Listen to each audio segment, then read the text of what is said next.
Pagtawanan man ako ng iba, ayos lang. Saktan at daitin man nila ako, ayos lang. Dahil ang gusto ko lang naman ay tahimik at hindi magulong buhay. Ngunit, magiging tahimik lamang ba talaga?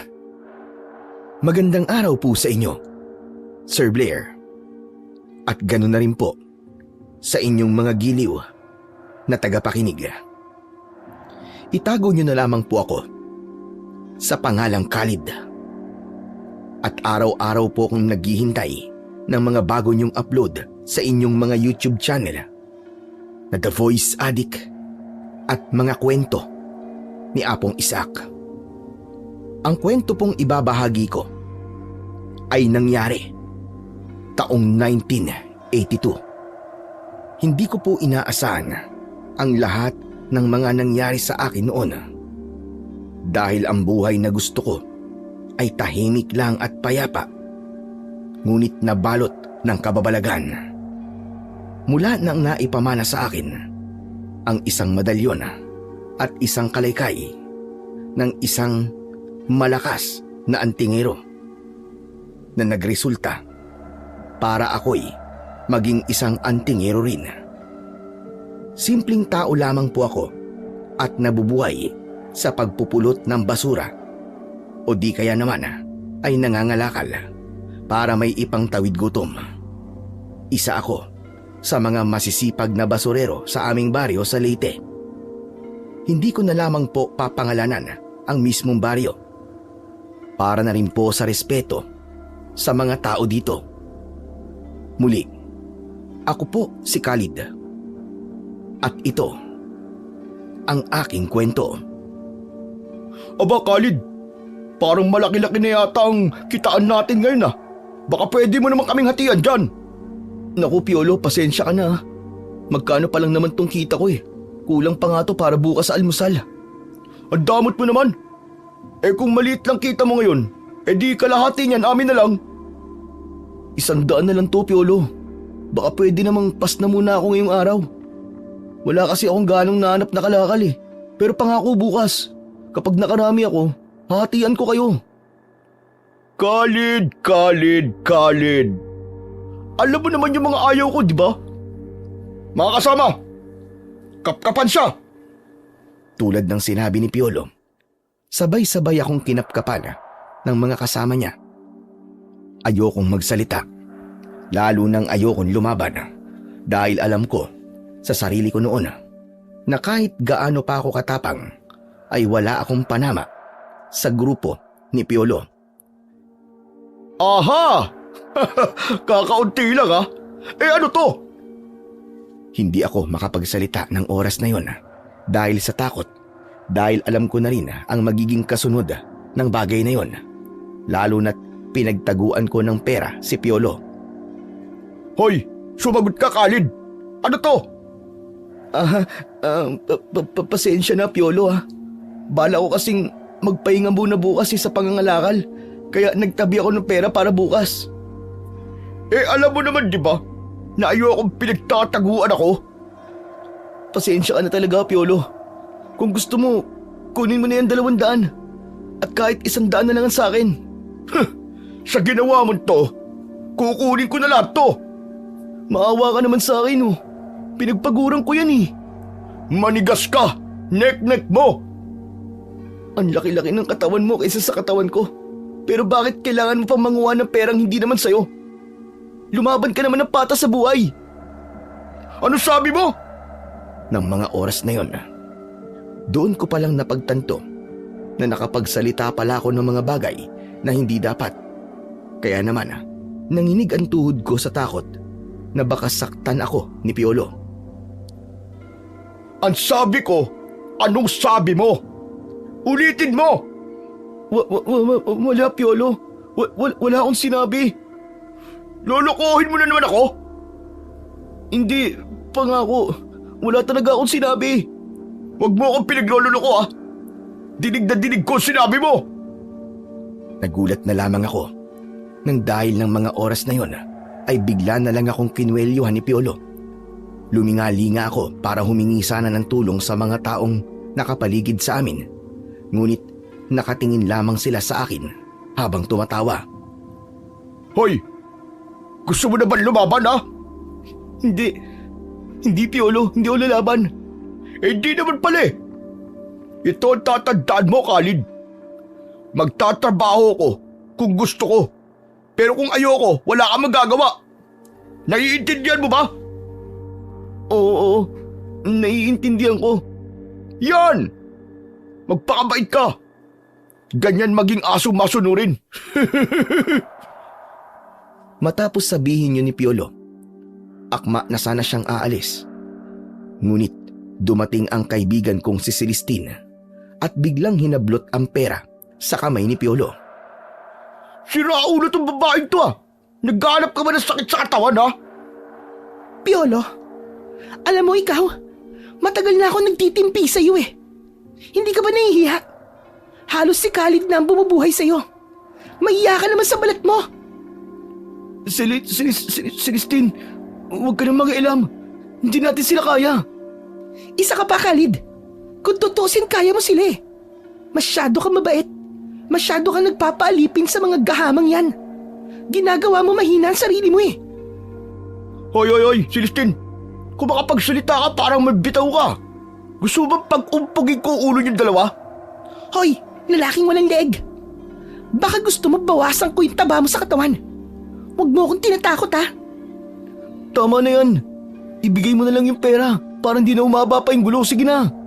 Ayoko. Khalid, pagsabihan mo yung kaibigan mo ah. Kilala mo ako magalit. Sige na, Sele. Ibigay mo na. Kikitain ko pa naman ulit yan eh. Yun nga yung pangit eh. Kumikita ka nga ng pera. Hindi naman para sa sarili mo. Hindi ako titigilan ng mga yan eh. Kaya sige na, ibigay mo na lang. Tignan mo, pinagtatawanan na tayo. Tumawa sila hanggang sa maubusan sila ng hininga. Wala akong pakialam sa kanila. Halika na, huwag mo na lang silang pansinin. Lalo na yung Piolo na yan. Hindi na nahiya. Nang dahil sa'yo, nanaba siya ng ganyan. Abat! Nang mga oras na yon, ay hinila na ako ng kaibigan kong si Celestine. Si Sele po ay ang pinakamatalik kong kaibigan at kapwa kong nabubuhay lamang sa pagbabasura. Ngunit ang kaibahan namin ay matapang siya at matalino. Bakit mo naman ginawa yun, Sele? Mali yun. Siguradong re-rest baka nila ako. Mali? Anong mali sa pinaglaban ko lang naman yung karapatan ng kaibigan ko? Sige nga. Pero kasi Sele, siguradong mas lalaki lang yung gulo sa pagitan namin ni Piolo at ng mga aso niya. Ay nako, alam mo Khalid, kung patuloy ka magiging ganyan, lahat ng tao talagang pagtatawanan ka. Dahil kahit sarili mo lang, hindi mo may pagtanggol. Ayos lang naman sa akin yun eh. Dahil sanay na akong pagtawanan ako. Pero paano kung pati ikaw madamay ka? Huwag mo akong isipin, dahil kaya kong sarili ko. Eh ikaw, baka kahit bugbugin ka nila doon, eh wala kang gagawin, hindi ka lalaban. Mahirap na kasing lumaban pa eh. Eh nung laban ko doon, ang lalaki ng tao ni Piolo. Sinabi ko naman kasi sa iyo eh. Isumbong mo na sila kay Kapitan. Ayoko, Sele. Tama na nga. Ang mabuti pa kumain na lamang tayo. Total naman eh, nabawi mo yung pera ko doon kay Piolo. Sagot na kita. Ano, tara? Hindi ko tatanggihan yan. Kanina pa din talaga kumakalaman sikmura ko eh. Ano pang hinihintay natin? Tara na doon sa karinderya ni Apong Maming. Masayang tumango ang kaibigan ko ng mga oras na yon. Sabay nun, ang pag-akbay ko sa kanya. Normal na lang sa kanya ang bagay na yon. Dahil mula nung maliliit pa kami, yun na ang ginagawa namin pag masaya kami. At kung tatanungin naman kung nasaan ang mga magulang namin, ay hindi namin alam. Nagkahiwa-hiwalay kasi kami nung panahong nagkaroon ng malaking sunog sa dating baryo na aming tinitirhan. Oh, Sele, pumili ka na. Ano bang gusto mong ulam? Teka, ano ba? O sige, ito na lang sigurong tortang talong. Okay, sige. Ganyan na lang din ang sa akin. Apong Maming, 2 tortang talong nga po tapos tig-2 po kaming kanin. Yun lang ba? Wala na ba kayong ibang gusto? Sabaw na din po, Apong Maming. Hihingi na rin po kami. O siya, sige. Umupo na muna kayo roon. Hintayin nyo na lamang. Nginitian na lamang namin si Apong Maming at umupo sa may bakanting pwesto. Maya-maya lang ay dumating na din ang pinili naming pagkain. At habang kumakain kami, umupo sa tabi namin si Apong Maming. Kumusta naman ang pagkain? Nay, sobrang sarap po. Walang halong biro, ang sarap talaga. Natutuwa naman ako at dito nyo naisipang kumain. Siyempre naman po, Nay. Saan pa po ba kami bibili? Eh di, dito na po sa the best na karinderyang nakainan namin. Mura na, masarap pa. Hay, ang mga bata talagang ito, oo. Binola pa ako. Lumalaki tuloy ang ulo ko. Nay, hindi po kami nambobola. Napakasarap po talaga, Nay. Yung sabaw pa nga lang po Mapapasabi po talaga kami ng sabaw pa lang, ulam na. Lalaki na talaga na gusto ang ulo ko niyan. Dahil dyan, may palibre pa akong kanin at sabaw sa inyo. Dalhin niyo mamaya, para naman kahit papano makatulog ako sa inyo. Naku, salamat po, Nay, ha. Di niyo po kami maririnig na tatanggi. Alam niyo naman po. Tama po. Di na nga po kami tatanggi kasi balak po namin magpahinga ni Selly bukas. Ang hirap po kasi talaga kitain ng pera. Pero pag nagkasakit kami, di naman kami magagamot ng pera. Naiintindihan ko kayo, iha-iho. Kahit nga ako, sa edad ko ito, hindi pa rin ako nagsawang maghanap buhay. Dahil tumataas ang bilihin, ang hirap din kumita. Pero mas mahirap ang magkaroon ng sakit. Kaya tama lang na magpahinga kayo paminsan-minsan. Tama po, Nay. Sobrang hirap po talaga. Kaya paminsan-minsan po talaga nagpapahinga po kami. O siya, tama na yan, iho. Ay siya nga pala. Maiba nga tayo. Kayo ba dalawa magkarelasyon na? Sabay kaming nasamida sa kanin ng itanong yun ni Apong Maming. Nagkatinginan pa kami ng kababata kong si Sele nang itanong yun ni Apong Maming. Nay, hindi po. Magkaibigan lamang po kami ni Sele. Pero kung titignan, abay bagay na bagay kayong dalawa. Matapang na babae at matatakotin na lalaki. Grabe ka naman sa akin, Nay. Aba totoo naman na matatakotin ka. Di mo nga kaya ipagtanggol ang sarili mo. Umiiwas lang naman po ako sa gulo. Ay, iho. Kahit ano pa yung palusot mo, kailangan matuto kang magsalita. Matuto kang lumaban. Hindi yung ginagawa ka nilang katawa-tawa. Hindi na ako nakasagot sa sinabing yun ni Apong Maming at nagpatuloy lang ako sa pagkain. Hanggang sa tumayo na siya at naglakad palayo sa mesa namin.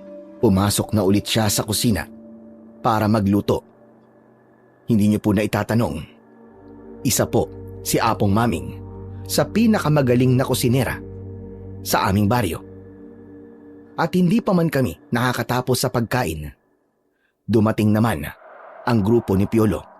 Nung una ay hindi niya kami napapansin. Ngunit nang isigaw ni Apong Maming ang pangalan ko dahil pinapakuha niya ang kanin at sabaw na ibibigay niya, nalaman tuloy na nandoon kami. Ang swerte ko naman ngayon. At nakita kita dito. Hoy, libre mo kami, Khalid, ha?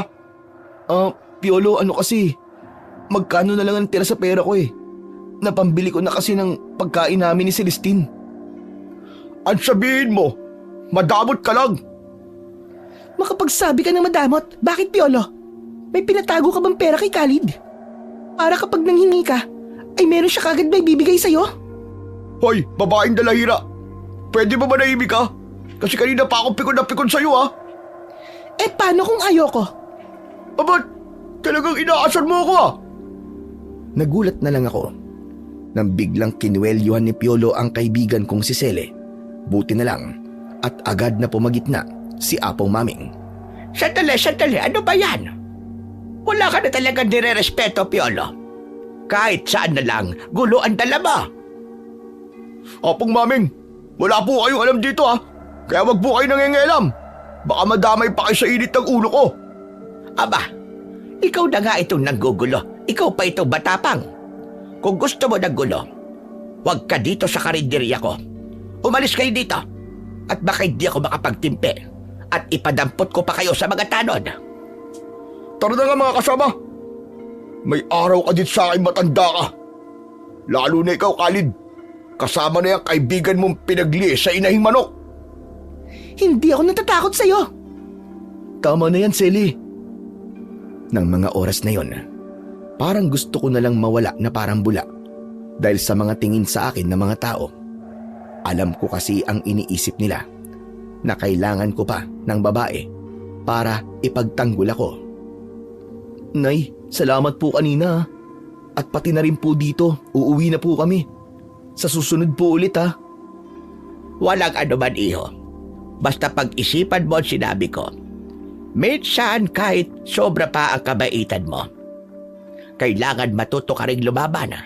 Dahil minsan, ang pagiging mabuting tao mo ang siyang magpapahamak sa iyo.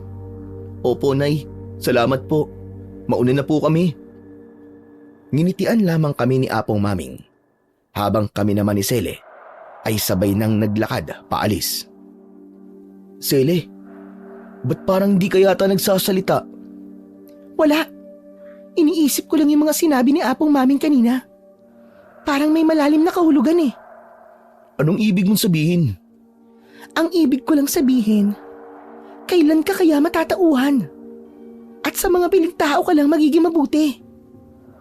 Ginagawa ko lang naman yung bagay na yun ha. Hindi magdadala sa akin sa panganib eh. Kasi kapag pumatol pa ako, siguradong hahaba at hahaba lang yung gulo. Hanggang sa hindi na matapos. Ay nako, ewan ko sa'yo. Bigyan mo na kasi ng leksyon, Khalid. Patikimin mo lang ng isang sapak. Yung bang liliko talaga ang leg niya sa lakas ng suntok mo. Alam mo kapag nakatikim siya ng kamao mo, sigurado ako, titigilan ka na niya. Napaka-imposible naman nun, Sele. Kahit kailan, di magtatanda yun, no? Sa bagay, may punto ka. Sele, ang kinakatakot ko lang naman eh. Baka totohanin niya yung pananakot niya kanina. Ayoko naman na madadamay kayo. Dapat kasi di nyo na lang pinatulan yun eh. Ay nako, Khalid, kita mo naman diba? Dahil wala kang ginagawa. Namimihasa sila. Ako naman yung pinagtitripan at pinagtatawanan nila. Dahil kailangan ko pa ng babae para may magtanggol sa akin. Ano naman ngayon? Tumawa lang silang gat gusto nila. Huwag ka magpapapekto sa kanila. Tumahimik na lang ako noon at hindi na kumibo pa hanggang sa nakarating na kami sa kubo ni Sele at doon ko na siya iniwan habang ako naman ay nagpatuloy na hanggang sa nakauwi na rin ako sa kubo ko. Hindi ako mapalagay ng gabing yon. Pakiramdam ko may mga matang nagmamasid sa akin. Kaya naman dahil sa takot ay isinara ko na lang ang mga bintana at pinto ko at pinilit na lang na matulog. Mabilis na lumipas ang gabing yon at nagising na lang ako dahil sa malakas na pagkatok ni Sele. Ano ba yun? Ba't ang aga-aga ang ingay mo? Masamang balita. Kanina kasi pagising ko, agad akong pumunta sa bayan. Kalat sa baryo ngayon. Patay na raw si Apong Maming. Nanlamig ang buong katawan ko noon nang malaman ang masamang balitang daladala ni Sele. Napatitig pa ako sa mga mata ng kaibigan ko na para bang inaalam kung nagsasabi ito ng totoo. Ano ba yung pinagsasasabi mo, Sele? Ang aga-aga. Ang pangit naman ng biro mo. Hindi ako nagbibiro, Khalid. Kalat na ngayon yung balitang yan. At kaya rin ako nandito. Pinapatawag ka ng pamilya ni Apong Maming. Ha? Pero bakit daw? Hindi ko alam eh. Pero sandali. Ano bang kinamatay ni Apong Maming? Nabagsakan siya ng malaking puno At lasog-lasog ang buto niya. Diyos ko, hindi kaya si Piolo ang may gawa nun? Tama ka. Posibleng si Piolo nga. Dahil halos kumatay na siya ng tao kahapon sa mga tingin pa lang niya sa atin. Mamaya na lang natin ituloy ang pag-uusap natin. Magbibihis lang muna ako. Pupunta ako dun sa bahay nila Apong Maming. Sige, sige. Uy, papasok ako ha. May kape ka ba dyan? Meron. Sa lamesa, magtimpla ka na lang. Magbibihis lang ako sandali. Ilang minuto lang ang tinagal ko sa pagpapalit na damit at paglabas ko ay patapos na rin si Sele sa pag-inom ng kape. Ginawa mo bang tubig yung kape? In-straight mo? Kahit sino kayang straightin to. Paano ba naman yung tubig mo? Malamig pa sa nguso ng pusa. Yun ba? May singaw kasi yung thermos na yan eh. Tsaka napulot ko lang naman yan eh. Mukhang maayos pa kaya inuwi ko. Ay nako, hindi ko man lang na-enjoy yung pagkakape ko. Huwag ka na magreklamo. Ikaw na nga lang itong nakikikape. Tumahimik na lang ang kaibigan ko. Pagkatapos nun, inubos niya na ang natitira pang kape sa tasa. Kaya naman, naglakad na kami. Pagdating namin sa bahay nila Apong Maming, ay tahimik. Sinalubong lang ako ng anak niyang babae at walang sabi-sabi ay iniabot niya sa akin ang isang kalaykay at isang medalyon. Pagkatapos nun ay hindi man lang ito nagsalita at tumalikod na. Teka, ba't niya to binigay? Tapos umalis bigla? Ewan ko. Kahit ako di ko rin maintindihan eh. Para saan tong kalaykay at medalyon na to? Obvious ba? Malamang pangkalkal ng basura yan. Tapos yung medalyon, di gawin mong kwintas. Aba oo nga no.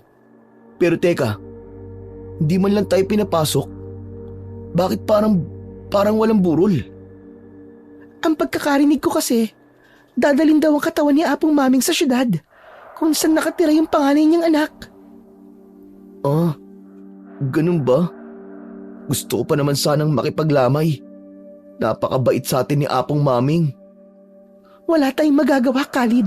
Ganyan talaga ang buhay. Una-unahan lang. O tara na. Akala ko pa naman makikita ko sa huling pagkakataon si Apong Maming. Uuwi ka na ba o diretso tayo sa pamamasura? Ikaw, ano bang gusto mo? Mamasura na lang tayo. Wala na akong isasaing na bigas bukas eh. Di kung ganun, tara na. Baka maunahan pa tayo sa mga bagong bagsak na basura. Sige, tara na. Daan muna tayo sa bahay. Yung mga sako natin nandun eh. Bit-bit ang kalaykay at medalyon na hindi namin alam na magpapabago pala sa takbo ng aming buhay na may kinalaman sa pagiging antingero ay umalis na kami. Nang makuha na namin ang mga sako ay dumiretso na kami sa tapunan ng basura. At nadismaya kami dahil naunahan na nga kami. Pero hindi na kami umuwi dahil sigurado naman na may mga makukuha pa rin kami. Aba, ayos tong kalaykay na to, Celia. Madali ako nakakapagkalkal. Sobra talagang bait ni Apong Maming. Kahit patay na siya, ay natutulungan niya pa rin tayo. Sabi na sa iyo eh. Para talaga yan dyan. Kaya nga, mas mapapadali ang trabaho natin dito. Tapos, ang gaan pang gamitin. Para bang hindi ako napapagod. Salamat talaga kay Apong Maming. Salamat sa tulong niya.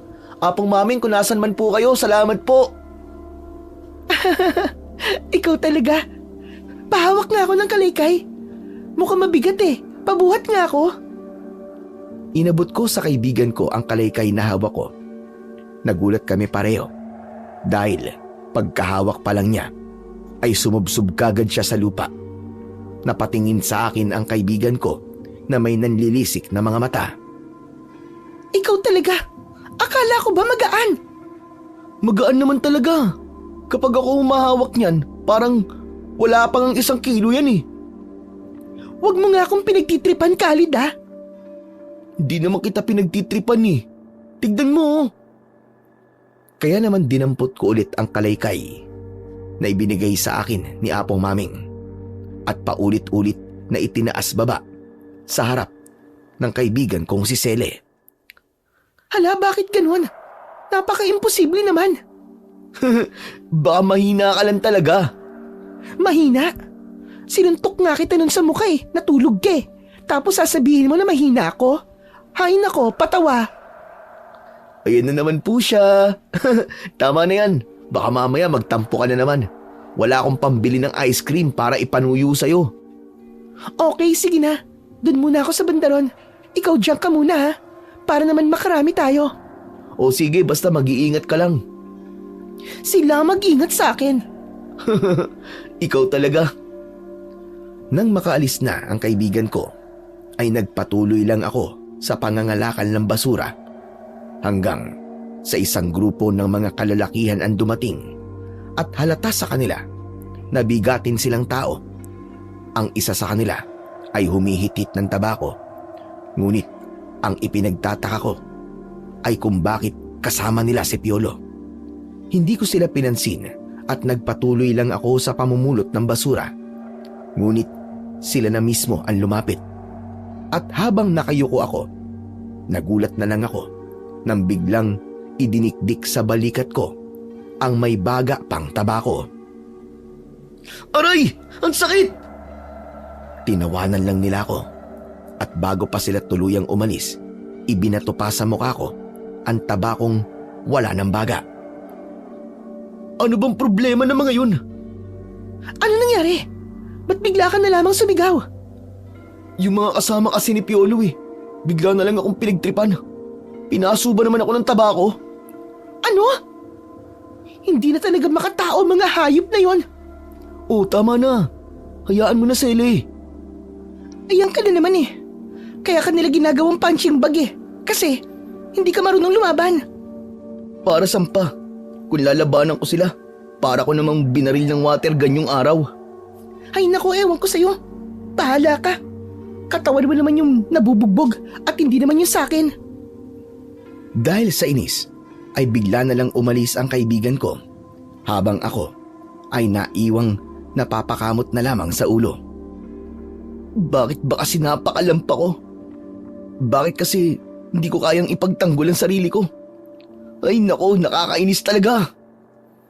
Nang lumipas ang ilang oras, ay nagpasya na akong pumunta sa junk shop para ibenta ang mga nakuha kong kalakal. Pagkatapos nun, ay umuwi na din ako. Binalak ko pa sanang dumaan sa bahay ni Sele, pero napag-isip-isip ko na baka hanggang sa mga oras na yon ay galit pa rin siya sa akin. Kaya naman dumiretso na lang ako sa pag-uwi. Pagdating ko sa bahay ay nagluto na ako. Pagkatapos ay natulog na. Paglipas ng gabing yon, ay agad na akong pumunta sa pinagtatapunan ng basura para makapag-umpisa. Ngunit hindi ko naman inaasahan ang mga balitang madaratnan ko doon. Oh, Sele, nandiyan ka na pala. Oh, bakit parang tulala ka yata? Grabe na yung nangyayari sa baryo ngayong Khalid. Ha? Bakit? Ano ba nangyari? May mga nakita na namang patay na tao. Kilala sila bilang mga basurero din. Ha? Anong ibig mong sabihin? Ngayon lang ako kinalibutan ng ganito, Khalid. Kasi kanina bago ako pumunta dito, nakiisyoso muna ako doon. Nakita ko yung mga bangkay. Grabe, hindi na maalis sa isip ko. Bakit? Ano ba yun? Kasi, nung kinuha nila yung mga katawan ng tao, para silang papel. Parang mga walang buto. Lusaw na lusaw. Napakaputla din nila. Habang sa bandang ulo naman, ay may malaking butas. At wala na ang utak. Ano? Grabe naman yan. Parang napaka-imposible naman yung sinasabi mo. Sino namang matinong tao ang gagawa nun? Malamang wala. Pero imposible ding tao ang gumawa nun. Ano? Kung hindi tao, ano? Aswang, Khalid. Aswang. Pambihira ka. Mas lalo namang imposibleng aswang. Panakot lang ng mga matatanda sa bata yun Paano kung hindi lang sila basta panakot lang? Paano kung talagang totoo sila?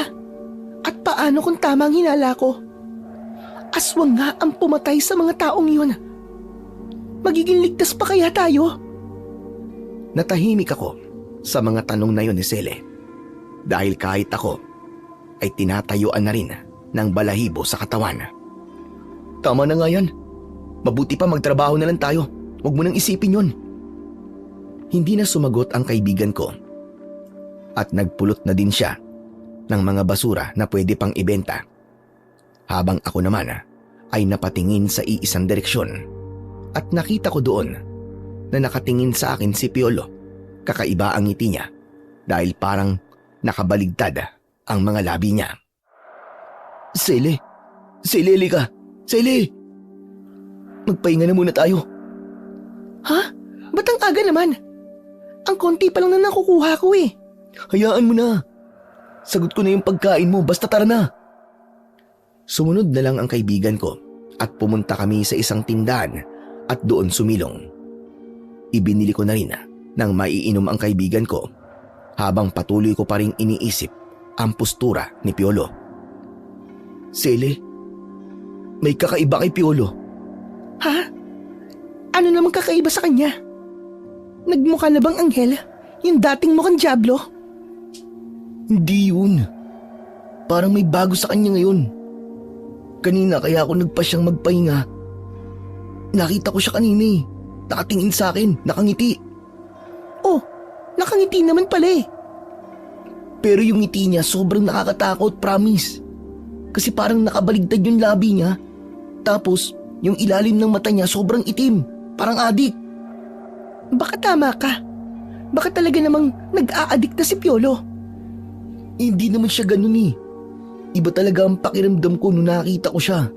Talagang nakakatakot. Hanggang ngayon kinikilibutan pa rin ako. Eh noon ka pa naman takot na takot kay Piolo eh. May pinagbago pa ba?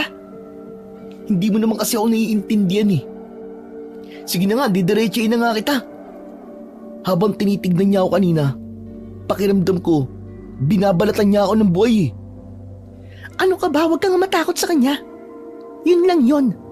Kasi kapag patuloy kang natatakot sa kanya, gagamitin niya yung bilang kahinaan mo para maging sunod-sunuran ka sa kanya. Kaya tara na, bumalik na tayo doon at sayang ang kikitain natin. Sumunod na lang ako sa kaibigan ko. Kaya pagbalik namin sa tambakan ng basura ay iniwasan ko na lang na magpalinga-linga. Hanggang sa natapos na ako sa pagpupulot ng basura. Napuno namin ang tagdalawang sako namin ni Sele.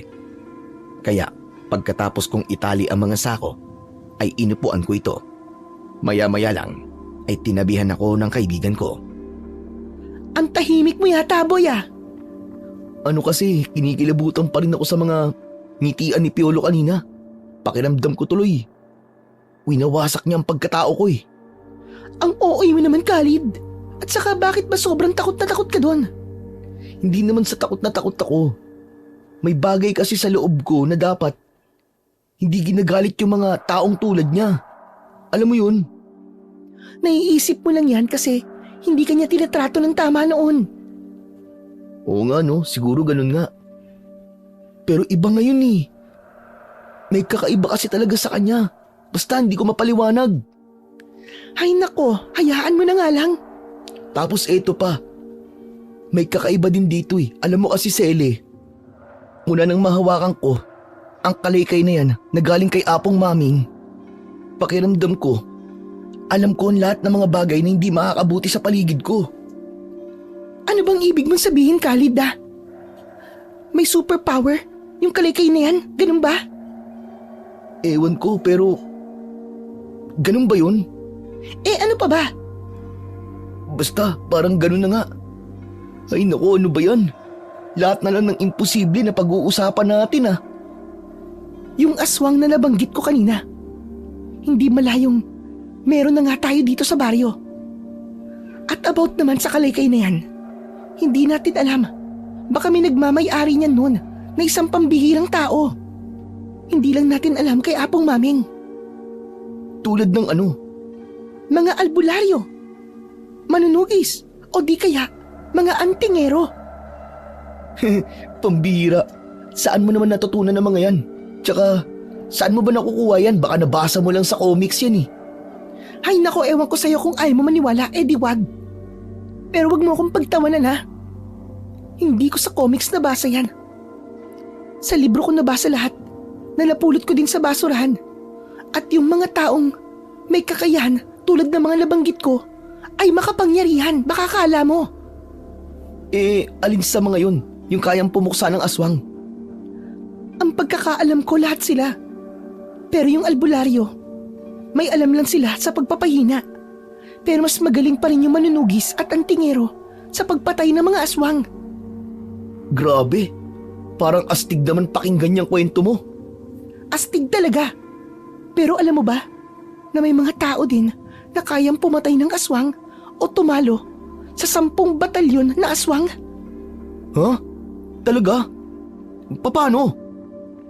Sabi dun sa libro na nabasa ko, posible lang yon kung napili ka ng isang dating manunugis o antingero na ipagkatiwala ang isang mahalagang bagay na dati nilang ginagamit sa pagkatay sa mga aswang.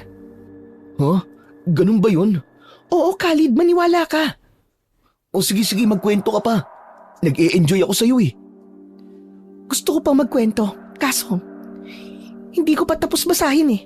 Sa kapal kasi ng librong yon, halos hindi ko pa nakakalahati. Ay, ganun ba? Sayang naman. Bigla kasi ako naging interesado sa mga kababalaghan na ganyan. Sige, wag ka mag-alala. Sa susunod, makakatapos din ako ng ilang pahina. Bago tayo umuwi, kikwentuhan kita. Ayos, salamat Sally ah. At least kahit di ako marunong magbasa, nalalaman ko ang lahat dahil sa'yo. Matapos kong sabihin yon, nagulat na lang ako nang marinig ko sa likuran namin si Piolo. Malamig ang boses nito habang tumatawa. Pagtingin ko sa kanya ay bumalik na naman ang takot sa pagkatao ko dahil kitang-kita ko ang mga labi niya na nakangiti pero nakabaligtad. Mangmang ka pala, Khalid eh. Kahit magbasa, hindi mo kaya. Ano bang problema niyo sa hindi marunong magbasa? At least, kahit hindi niya kaya yon, kaya niya naman buhayin ang sarili niya. Hindi tulad ng kilala ko dyan. Pinapalamon lang ng taong tinatawag nilang mangmang. Alam mo, nung nakaraan pa ako timpin-timpi sa'yo ah. Nauubos na talaga ang pasensya ko sa'yo. Teka, tama na yan. Aalis na lang kami, Piolo. Teka lang, Khalid. Hindi pa ako tapos eh. Piolo, paalisin mo na kami, tama na. Manahimik ka. Tatamaan ka sa akin. At ikaw naman, babaeng matabilang dila. Ulitin mo nga yung sinabi mo kanina. Nabingi ka na ba? Nabalutan na ba ng tabayan tenga mo? Sasabihin ko ulit sa'yo. Pero, padadaliin ko na lang. Yung madali mo maiintindihan. Palamunin ka lang. Patay gutom. Dahil sa inis ni Piolo, hindi na siya nakapagtimpi sa kaibigan ko at nagulat na lang ako nang bigla niyang kinuwelyuhan si Sele at akma na sanang susuntukin. Pero nagulat na lamang ako nang hindi ko sinasadyang mahawakan ng kalaykay. Para bang hindi ko na kontrolado ang sarili kong katawan at bigla na lamang humampas ang kalaykay sa kamay ni Piolo na nakahawak sa kwelyo ni Sele. Napasigaw si Piolo sa ginawa kong yon at nanlaki naman ang mga mata ni Sele. Dahil sa unang pagkakataon ay lumaban ako para sa aming dalawa. Hayop ka! Papatayin kita! Papatayin kita, Khalid! Hindi ako nagbibiro. Isusunod kita sa matandang amoy lupa na yun! Ano ka mo? Anong ibig mo sabihin, Piolo? Hindi sumagot si Piolo, pero may isang bagay akong nakita sa kanya. Nakita kong nanlaki ang mga mata niya at ang bunganga niya ay nakabaligtad. Tinignan lang niya ako, ganun rin si Sele. Tinitigan din niya ang hawak kong kalaykay at pagkatapos noon ay nagulat kami dahil sa kabila ng taba niya ay napakabilis niyang tumakbo. Hala, nakita mo ba yun, Sele? Oo naman. Ang saya ko para sa'yo. Nagawa mong saktan si Piolo, tsaka pinagtanggol mo ko. Ikaw hindi mo lang sinasabi. Pero love na love mo pala ako. Sira, hindi yun ano. Pambihira ka. Yung itsura niya bago siya umalis. Nakita mo ba? Lumaki yung mga mata niya. Nagbago din ang forma ng bibig niya. Ay, akala ko naman kung ano. Pero wala naman nagbago sa mukha niya. Yung pa rin tulad ng dati. Yung nakakainis na Piolo pa rin naman. Bakit ganun? Bakit hindi tayo pareho ng nakikita? Kahit sigurado naman ako sa mga nakita ko. Baka gutom ka lang. Ang mabuti pa, tara na. Ibenta na natin itong mga kalakal natin. At nang makabili na tayo ng makakain. Sige, mabuti pa nga. Ay nako, akala ko pa naman kaya niya ako pinagtanggol kasi ayaw niya na masaktan ako. Dahil ano? Pero hindi pala. Sele, may sinasabi ka ba? Wala. Sige, bilisan mo na. Alis na tayo. Nang matapos na namin maibenta ang mga dala naming kalakal, agad kaming pumunta noon ni Sele sa plaza.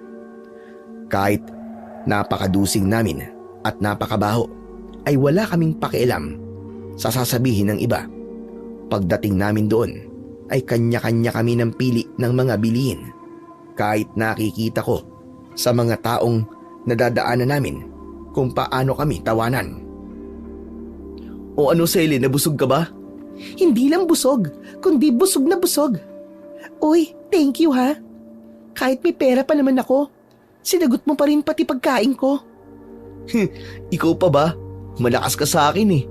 Ay sus! Pero, nakaka-proud talaga yung ginawa mo kanina ha. Salamat uli. Sa totoo lang, Sele, ayos lang naman sa akin. Nasaktan nila ako eh. Pero kung idadamay ka nila, iba na yun. Parang ibang usapan na yun. Ikaw ah. Lo, ano nangyari sa'yo? Siyempre gagawin ko yun. Kasi magkaibigan nga tayo, di ba? Ayoko masasaktan ka. Ay oo nga pala. Magkaibigan lang. Tsaka Sele, sa totoo lang, ayos lang talaga sa akin na apihin ako, tawanan ako. Wala naman sa akin yun eh. Pero, napapag-isip-isip ko rin na parang tama ka. Hay nako, buti naman at natatauhan ka na. Tama yan. Huwag kang magpapaapi. Kung anong gawin nila sa'yo, gumanti ka. Hindi ka naman nabuhay para bugbugin lang nila. Tama ka. Oras na rin siguro para baguhin lahat ng nakasanayan nila. Hindi ko alam, Sir Blair, kung saan ko noon nakukuha ang lakas ng loob ko para sabihin yun. Dahil mula nang maging akin ang kalaykay ni Apong Maming, parang mas lumakas ang loob ko. Napansin ko rin na luminaw ang paningin ko at mas lalong lumakas ang pandinig ko. At may lakas ako ng loob na kahit kailan ay hindi ko pa naramdaman. Magdidilim na, Sele.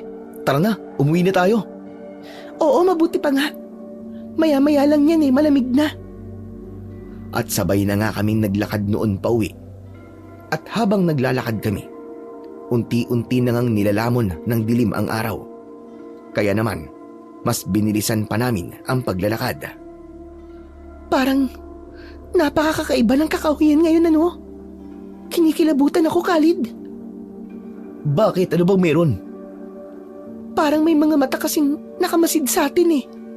Parang anumang oras, susugurin tayo at kakainin. Ang tapang mo kina Piolo ha? Pero sa ganyan natatakot ka? Aba, malay ko bang aswang yan? Eh yung kumag na yun, kaya ko pa yung suntukin eh. Pero yung aswang, aba, ibang usapan yun. Wala akong laban doon. Eh nandito naman ako eh. Di naman kita pababayaan. Pangako mo yan ha? Oo, kaya wag kang matakot. Eh paano? Kung sa bahay ka na lang muna. Ha? Bakit naman? Eh yun nga, natatakot kasi ako, Khalid. May pakiramdam ako na may masamang mangyayari ngayong gabi. Pwede ba yun? Oo naman, pwedeng pwede. Ayun, tamang-tama. Magpipitas na lang ako ng okra. Mag-aadobo ko para di mo na kailangang umuwi para kumain. Teka, parang may kakaiba sa'yo ngayon ah. Naku, wala ah. Eh ganito naman talaga ako noon pa, di ba? Hindi ko alam ha. Para kasing nanibago ako. Baka naman kasi lalo akong gumanda. Yun, tama. Parang nitong mga nakaraang araw, parang ang blooming mo. Pero dati naman, halos siga ka pa nga manamit sa akin eh. Ano ka ba? Siyempre babae pa rin ako, no? Hindi naman palaging ganun. Dapat bigyan ko din ng time yung sarili ko para magpaganda. Oo nga no, tama yan. Pareho nang may mga bagay na nagbago sa atin. Nagngitian na lang kami matapos kong sabihin ang mga bagay na yon. At nang makarating na kami sa bahay niya, agad akong nagkusa na pumulot ng mga tuyong kahoy dahil alam ko na magluluto siya. Ama na yan. Papadilim na. Magsasaing na ako ng mais. Teka, mais yung sinasaing mo? Wala ka bang bigas? Mas okay kasi yung mais, ano ka ba? Mas mabigat sa tiyan, kaya mas mabilis ako nabubusog. Kaya naman pala hindi ka tumataba eh. Ang sexy-sexy mo pa rin. Ayoko naman tumaba, no? Ayos na ako sa katawan ko. Sa bagay, baka hindi bagay sa'yo yung mataba. Tsaka mahihirapan na akong magtrabaho ng mabibigat kapag nanaba ako. Kaya okay na sa akin to. Di ba? Sa bagay, may punto ka. Kita mo naman si Piolo, di ba? Hindi makapagtrabaho dahil sa katabaan niya. Grabe ka, nananahimik yung tao na dadamay sa'yo. Hindi ka makapag-move on ah. Baka naman kasi may gusto ka sa kanya. Ano? Ako may gusto sa kanya? Yak! Big no talaga. Kahit ganito ang itsura ko, may taste ako, no? Hindi ako magkakagusto sa mga katulad niya. Sabi mo eh. Bakit parang hindi ka naniniwala? Naniniwala ako no. Sabi mo kasi hindi mo siya gusto. Kaya pinaniwalaan ko. Pero yun talaga ang totoo. Sa katunayan nga niyan eh. May gusto akong iba. Napakabuti niya kasing tao. Talaga? Kwentuhan mo naman ako. Wag na. Hindi matatapos sa mga dapat kong gawin kung puro lang tayo daldalan dito. Pabiting ka talaga kahit kailan eh. Magbabanggit ka ng kung anong bagay tapos hindi mo naman tatapusin. Pambihira ka talaga, oo. Tahimik na lang nang umiti ang kaibigan ko noon at nagluto na lang siya habang ako naman ay humiga sa mahabang upuan para umidlip. Madilim-dilim na rin ng mga oras na yon. Pero sakto pa lang sana akong pipikit nang bigla kaming makarinig ng sigawan. Nagmumula yon sa mga kabahayan. Teka, ano yun? Bakit parang kinakatay yung bawat pagsigaw? Hindi ko alam. Pareho tayo nandito eh. Paano ko malalaman ang mga nangyayari doon? Ang mabuti pa, isara mo lahat ng bintana. Kinakabahan ako. Baka kung ano nang nangyayari sa baryo eh. Ano ka ba? Ang layo natin sa mga kabahayan no? Imposible naman na madamay pa tayo dito. Mas mabuti na sigurado tayo kesa naman sa huli tayo magsisi. Sige na, sarado mo na. Hindi ako nakinig sa kaibigan ko. Sa halip ay tumayo ako at akma sanang lalabas. Hoy, teka Khalid, saan ka pupunta? Sisilipin ko lang kung anong meron doon. Pambihira ka, para saan pa? Hindi mo alam kung anong meron doon. Kaya ako nga sisilipin, di ba? Para malaman kung anong meron. Alam mo naman kung ano nangyayari sa baryo ngayon, di ba? May mga natatagpo ang patay. Kaya huwag ka nang matigas ang ulo, Khalid. Mas mabuti na nandito tayo. At ligtas tayo. Ay nako, napakapraning mo naman. Sinisigurado ko lang ang kaligtasan natin. Malay ba natin na baka may aswang pala dun sa pupuntahan mo? Napayuko ako dahil sa mga sinabi ng kaibigan ko. Bumalot na naman sa akin ang takot. At naisip ko na naman ang bawat tawa ng mga taong nagmamaliit sa akin. Pero ayoko naman noon na magtampuan kami ng kaibigan ko. Kaya naman, sinunod ko na lang siya hanggang sa natapos na siya sa pagluluto. Kumain na tayo, Khalid. Tapos magpahinga na para bukas maaga tayong makakalis at makapagtrabaho. Salamat, Sele. O ano yan? Bakit parang ang tamlay mo naman? Iniisip ko lang kung anong meron sa baryo eh. At bakit nagsisigawan yung mga tao. Alam mo, Khalid, may pinagtataka lang ako sa'yo. Bakit iniisip mo yung mga taong yun? Wala naman silang ibang ginawa kundi ang pagtawanan ka. Nag-aalala lang naman ako, Sally. Tsaka kahit pinagtatawanan nila ako, kung kaya ko naman silang tulungan, bakit hindi, di ba? Alam mo, Khalid, pakiramdam ko bigla kang tumapang ngayon. Oh, ano namang kunik nun? Kasi noon, kahit magaspang ang pag-uugali ng mga tao sa'yo, wala kang paki sa kanila. Pero bakit pagkatapos mong labanan si Piolo, parang may nag-iba sa'yo? Ganun ba talaga yun? Tumapang ba talaga ako? O sadyang nag-aalala lang ako sa mga tao? Kung ano man yan, siguro hayaan na muna natin. Kumain na lang tayo. Gutom na ako eh. Sige na nga. Basta, aalamin ko na lang bukas kay Kapitan kung bakit nagsisigawan yung mga tao. Nagpatuloy na kami noon sa pagkain at nang matapos kami, nagpahinga lang ako ng konti at humiga na rin sa mahabang upuan habang si Sally naman ay pumasok na sa kwarto niya. Mabilis lumipas ang gabing yun. Nagmadali akong kumuha ng sako ko at binitbit ang kalaykay na galing kay Apong Maming. Sandali lang naman, Khalid. Maghilamos na muna tayo. Tulog pa nga ang diwa ko eh. Bakit ba nagmamadali ka? Bilisan mo na lang, maghilamos ka na, sige na. Sigurado kasi niyan na nasa tambakan na ng basura si Kapitan. Mag-iikot yun eh. Pagkakataon na natin para matanong sa kanya kung ano nangyari kagabi. Kagabi matapang. Ngayon naman kismoso. Ay nako, ewan ko sa'yo, Khalid. Ang mabuti pa ganito na lang, mauuna na ako dun ha. Baka kasi di ko na maabutan si Kapitan eh. Ano, mauuna ka doon? Hindi ka ba muna magkakape bago mag-umpisang magpulot ng basura? Hindi na, Sally. Busog pa naman ako eh. O sige, diyan ka na ha. Una na ako. Umiling na lang si Sally. Pero hindi ko na yun noon pinansin pa. Mabilis akong naglakad at nang makarating ako sa tambakan ng basura ay tama nga ako dahil nandoon nga si Kapitan. Halata sa mukha nito ang pag-aalala. Kaya naman, wala na akong sinayang na oras at nilapitan ko na siya. Kapitan, matanong lang po, ano po ba nangyari kagabi? Bakit nagsisigawan po yung mga tao? Sa mga tanong kong yun, ay hindi nakasagot kagad ang kapitan namin. Namumuo din ang mga luha sa mga mata niya. Kaya naman, kinutuban na talaga ako na may masamang nangyari nung gabing nagdaan. Kapitan, ano po nangyari? May nasabi po ba ako? Sinalakay ng mga halimaw ang baryo kagabi, Khalid. Pati ang pamilya ko. Nadamay sa pagpatay. Ha? Teka, Kapitan. Ano pong ibig niyo sabihin? Mahirap bang maintindihan ang sinabi ko? Namatay ang mga kaanak ko dahil sa mga halimaw. At hindi lang yun. Dahil madami rin ang mga namatay sa mga tao sa baryo. Pasensya na po, Kapitan. Hayaan mo na.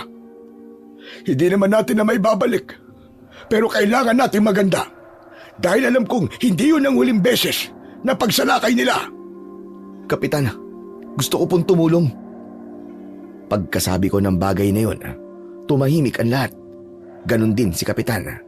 At napatingin silang lahat sa akin. Maya-maya lang ay nagtawanan ang mga kasama ni Kapitan at nagsalita pa ang isa sa kanila na wala naman daw akong matutulong dahil wala naman daw akong ibang alam kundi ang magbasura. Seryoso po ako sa sinabi ko. Tutulong po ako sa abot na makakaya ko. Kayo magtawanan, tumahimik kayo. Wala kayong karapatan na maliitin si Khalid dahil lang sa alam nyo na namamasura lang siya. Sige Khalid, iyo.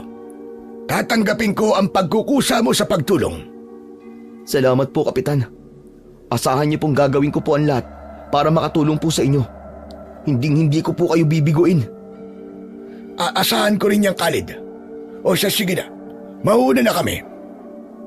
Habang naglalakad sila palayo, hindi ko na namalayan na nasa tabi ko na pala si Celestine at narinig niya pala ang lahat ng pinag-usapan namin. Anong ibig mo sabihin tutulong ka? Ay, kabayo! Ano ba naman yan, Sally? Ba't pasulpot-sulpot ka bigla? Sagutin mo ang tanong ko. Tutulong ka sa kanila? Kahit alam mong wala silang bilib sa'yo. Wala akong pakialam dun. Kahit pagtawanan pa nila ako at wala silang tiwala sa akin. Ang mahalaga lang naman sa akin ay ang makatulong. Nakita mo naman 'di ba kung paano kanila pagtawanan? Dapat sa mga taong ganun, hinahayaan na lang. Tulad ng pagpapabaya ko nung maliit ako. Kahit alam ko naman na pwede kong hanapin sila nanay, hindi ko ginawa, ganun ba? Hindi naman sa ganun, Khalid. Halimaw daw ang sumasalakay eh. Anong laban mo sa mga yun? Oh, di lumalabas ngayon na ikaw tong walang tiwala sa kaya kong gawin. Khalid, ano ka ba? Mali naman yung iniisip mo eh.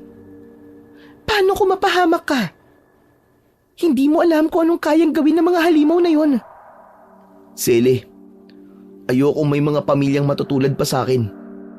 Ayokong may maulila ulit. O sige Khalid, kung yan ang gusto mo. Pero sige, paano mo sila lalabanan?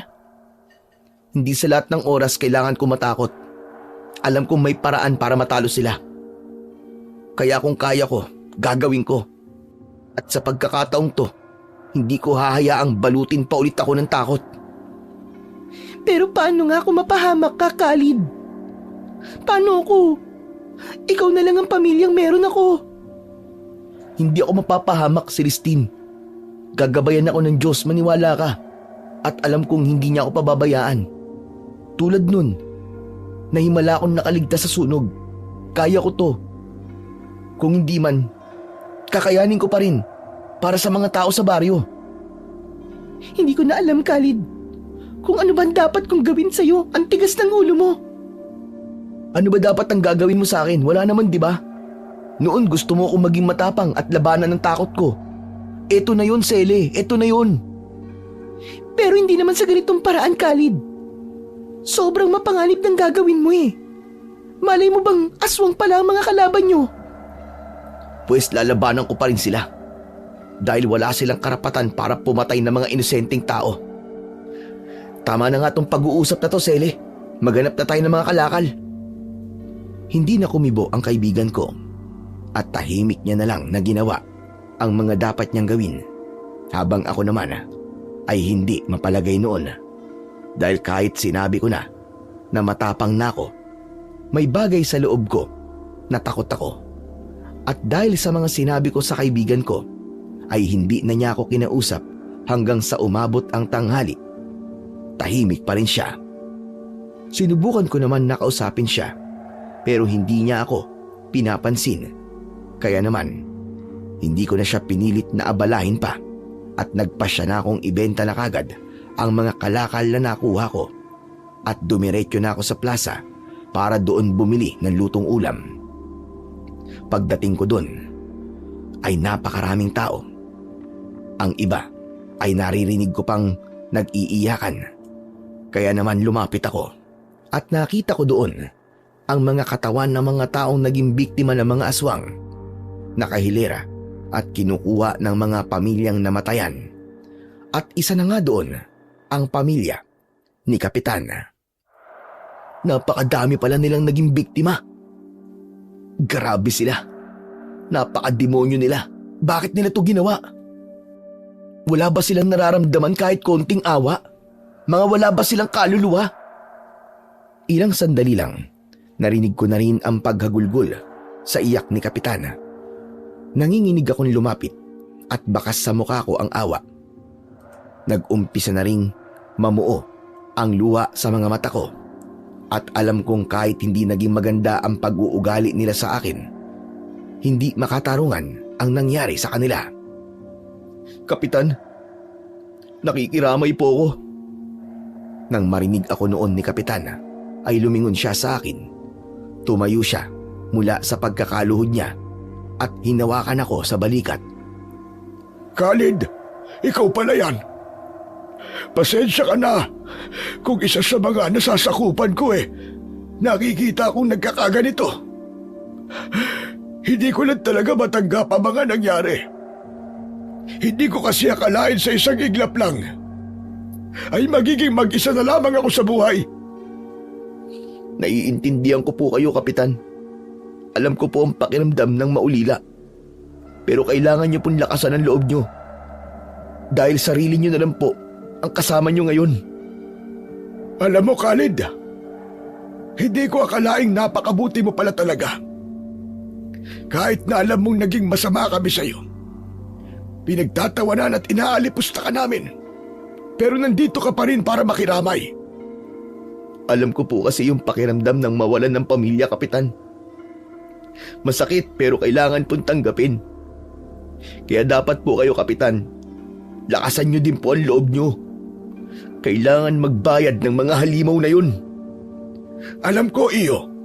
At para sa pamilya ko, gagawin ko ang lahat para makamit ang hustisya na para sa kanila. At nandito lang po ako, Kapitan. Nandito po ako para tumulong. Gagawin ko po ang lahat.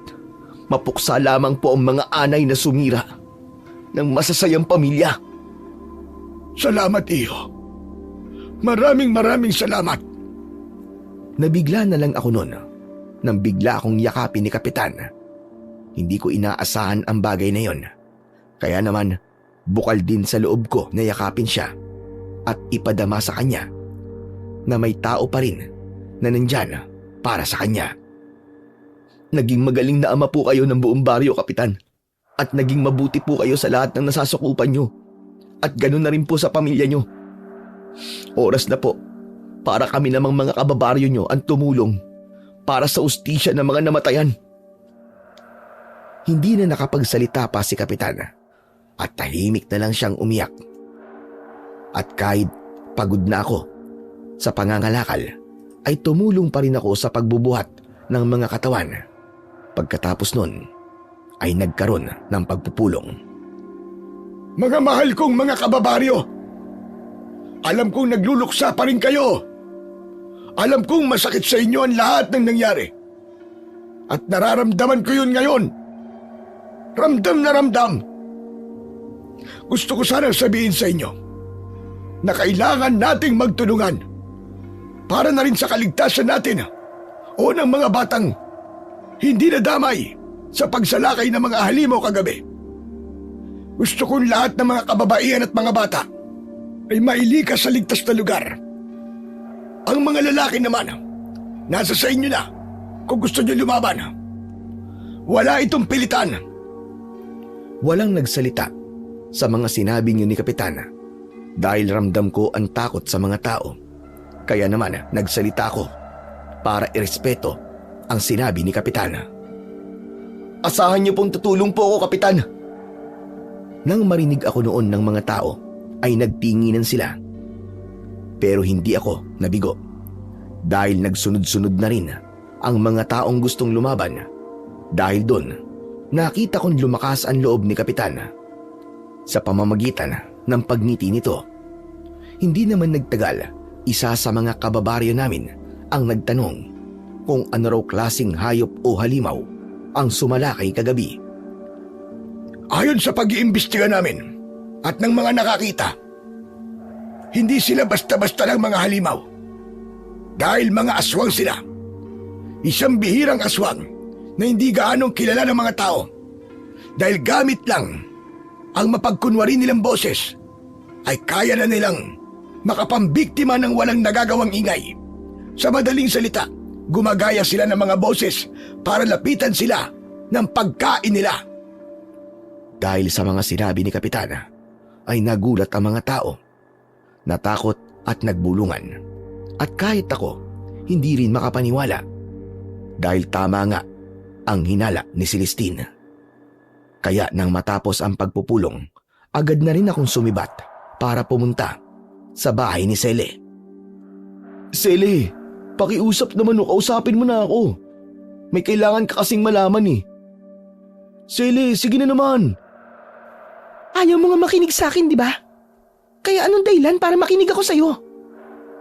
Dahil tama ang mga hinala mo. Aswang nga ang mga kalaban natin. Aswang ang mga pumapatay. Sabi ni Kapitan, gumagaya daw sila ng boses at yun ang ginagamit nila para makapambiktima. Dahil sa mga huli kong sinabi, napatigil si Cele at tumingin sa akin. Maya-maya lang ay pumasok siya at sumunod naman ako dahil akala ko ay galit pa rin siya. Pero kinuha lang pala niya ang libro kung saan niya nababasa ang mga bagay na hindi nagaano pinaniniwalaan ng mga tao. Sele, hindi naman pwedeng pabayaan ko lang sila. Kailangan ng baryo ng proteksyon. Kailangan natin labanan ng mga halimaw na yun para tumigil sila sa pagpatay. Tumahimik ka nga muna, Khalid. Hindi ako makapag-concentrate dito eh. Ano ba kasi ang ginagawa mo? Ang sabi mo, di ba, gumagaya ng boses yung mga aswang? Oo, bakit? May nabasa ko rito noong nakaraan. Bihirang aswang lang sila. Pero mababagsik. Ha? Anong ibig mong sabihin? Sa madaling salita, hindi sila basta-basta mapapatay ng ordinaryong sandata lang. Maya-maya lang ay napatigil si Sele sa pagpalipat-lipat ng pahina at tumingin sa akin. Bakit, Sele? Anong meron? Ito na yun. Ito na yun, Khalid. Ang aswang na tinutukoy ni Kapitana ay taugan. Kaya nilang gumaya ng boses ng kahit na sino. Bata man o matanda. At kahit patay na tao pa. May mahahaba silang braso. At ang braso nila ang ginagamit nila para durugin ang buto ng biktima. Yun lang ba? Wala bang nakalagay dyan kung anong pwedeng ipanlaban sa kanila? Pasensya na, Khalid. Wala eh. Nabubura na kasi yung mga sulat. Pero may nakalagay ditong palaisipan. Ang sabi, tatag ng kalooban, tapang ng puso. Ano namang ibig sabihin nun? Hindi ko alam eh. Pero pag-iisipan ko yan. Sele, hindi ka na ba galit? Hindi na. Pero sa isang kondisyon. Ano na namang kondisyon? Sabihin mo na. Sasama ako sa pakikipaglaban sa mga aswang. Sige, yun lang naman pala eh. Ay, ano ka mo? Hindi. Hindi pa pwede. Hindi ko papayagan yan. Sabi ni Kapitan, ang mga babae daw kailangan lumikas at ang mga lalaki lang daw ang dapat na makipaglaban. Ayoko. Sasama ako. Hindi lang naman mga lalaki yung may kakayahan lumaban ah. Kung kaya nyo, kaya din namin mga babae. Pero Sele, hindi sa ganito. Mapanganib to eh, mga aswang yun eh. Kung ikaw nga eh, ayaw mo magpabawal, ganun din ako. Buo na ang desisyon ko. Sasama ako sa ayaw at sa gusto mo. Sele naman. Diyos ko naman oh, ibang usapan to Sele. Ikaw na mismo ang nakabasa kung anong klaseng halimaw ang haharapin natin. Eh ano naman ngayon? Kung kaya mo, kaya ko rin. Period. Napahawak na lang ako sa ulo ko dahil hindi ko inaasahan ang pagbaligtad ng sitwasyon. Dahil kung nung una ay ako ang ayaw payagan ni Sele, ngayon ako naman itong hindi siya mabawalan. Nang matapos ang usaping yun ay bumalik na ako sa baryo kasama si Sele. Dediretso kami sa bahay ni Kapitan. Pero nadaanan namin ang anak ni Apong Maming at hindi ko napigilan ang sarili kong tawagin ito para tanungin ang tungkol sa kalaykay at medalyon. Sandali lang po. Gusto ko lang po malinawan tungkol po doon sa kalaykay. Ano po bang meron doon? Bakit niyo po binigay sa akin yun? Tinignan ako ng anak ni Apong Maming. Napansin ko sa mga mata niya ang halo-halong emosyon. Hanggang sa nabalot sa amin ang katahimikan na binasag lang ni Sele. Tao po, magtititigan na lang ba kayo? Dahil doon ay nabalik ako sa katauhan ko at inaasahang magsasalita na ang anak ni Apong Maming. Pero nagulat ako nang hawakan niya ako sa braso at doon parang may mga bagay akong nakita sa isip ko na hindi ko maintindihan. At nang bitiwan niya ako, para ba akong pagod na pagod dahil bigla na lang akong hiningal at umalis na rin ang taong nasa harap namin. Hindi ko pa rin nakukuha ang sagot na gusto kong marinig. Hoy, okay ka lang ba, Khalid? Oo. Ayos lang ako. Eh bakit parang tulala ka? Kakaiba kasi sa pakiramdam nung bigla niya akong hinawakan. Bakit? Ano ba nangyari? Nung hinawakan niya ako sa braso ko, may mga bagay na pumasok sa isip ko. Pero hindi ko pa rin naiintindihan na maayos eh. Pero yung kalaykay tsaka yung medalyon, pakiramdam ko, makakatulong yun sa laban. Diyos ko, ewan ko sa'yo. Ano namang magagawa ng makalawang nakalaykay na yun at ng medalyon? Baka tumalbog lang yun sa balat ng aswang eh. Hindi ko alam ha. Pero yun ang sinasabi ng pakiramdam ko eh. Para bang ibinigay talaga yun ni Apong Maming para makatulong. Pero nasan ba yung kalaykay mo? Naiwan ko sa bahay mo eh. Ganito Sele, mauna ka na sa bahay ni Kapitan ha.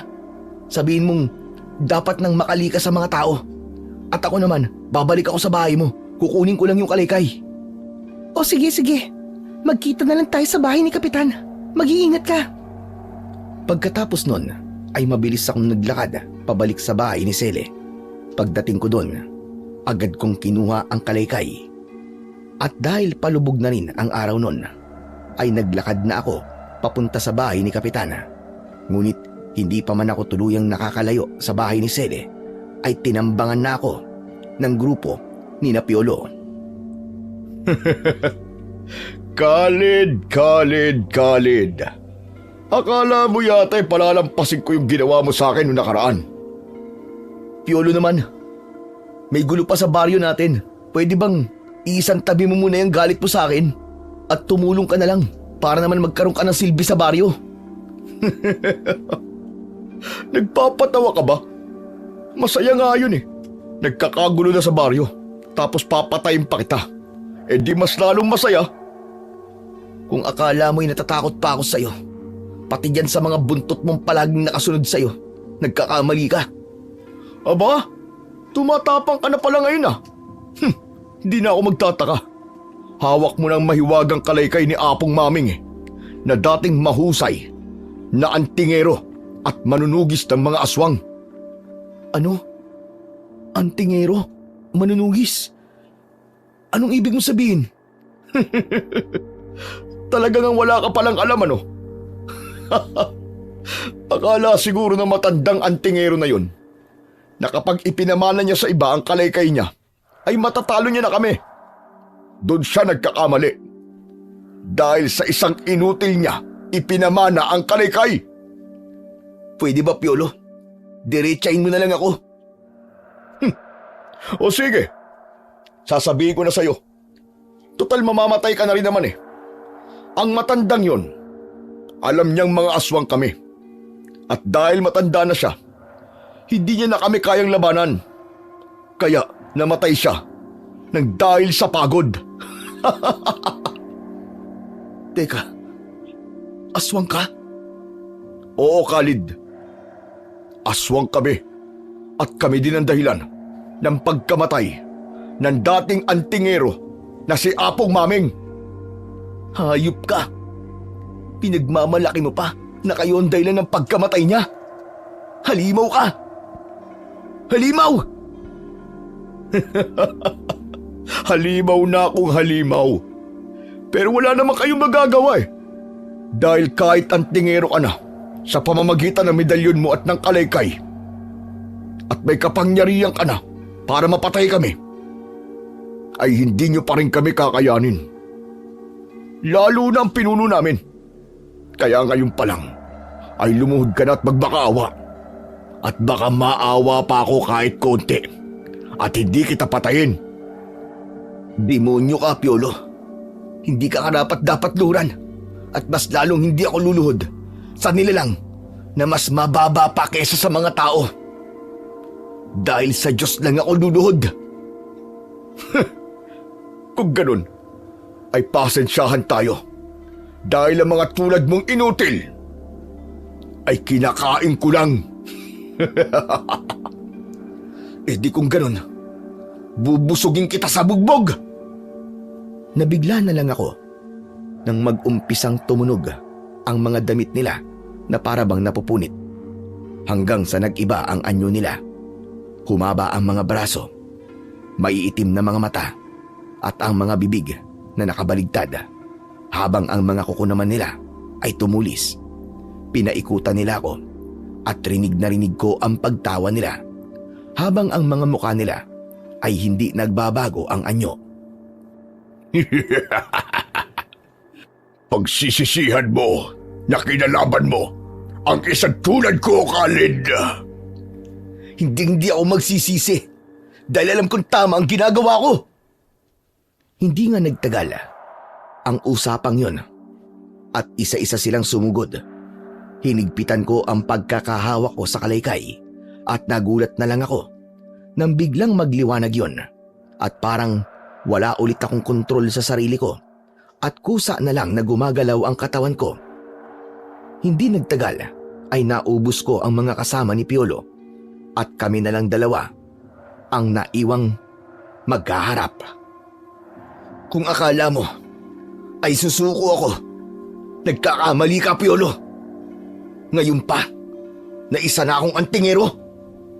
Dahil sawa na akong manahimik, lalaban ako kung kailangan. Akala mo siguro, porque antingero ka na, ay matatalo mo ko. Dahil lang sa natalo mo, ang mga walang kwenta kong alalay. Diyan ka nagkakamali. Ako naman ngayon. Sa mga oras na yon, biglang lumukso ng napakataas ang aswang na si Piolo hanggang sa naabot niya ako. Dahil doon natumba ko at nabitiwan ko ang mahiwagang kalaykay na ginagamit ko sa pakikipaglaban bilang isang antingero. Lumapit ulit si Piolo at sinipa ako ng paulit-ulit sa sikmura hanggang sa sumuka na ako ng dugo. Hindi na ako noon makagalaw at pinilit ko na lang na tumingala at tinignan ang halimaw na nasa harapan ko. Pero para akong naging bato nang bigla kong makita sa likuran ni Piolo ang pumanaw na si Apo Maming. Nakatingin lang ito sa akin at ngumiti. At hindi ko na namalayan at bigla kong nahawakan ang paa na ginagamit ni Piolo sa pagsipa sa akin. Tama na ang pananakit mo, Piolo. Kailangan maramdaman mo rin ang nararamdaman ng mga tao ngayon. Habang hawak ko ang isang paa ni Piolo ay bigla akong tumayo. Kaya naman nawalan siya ng balanse at natumba sa lupa. Dahil doon, nagkaroon ako ng pagkakataon para makuha ulit ang aking mahiwagang kalaykay.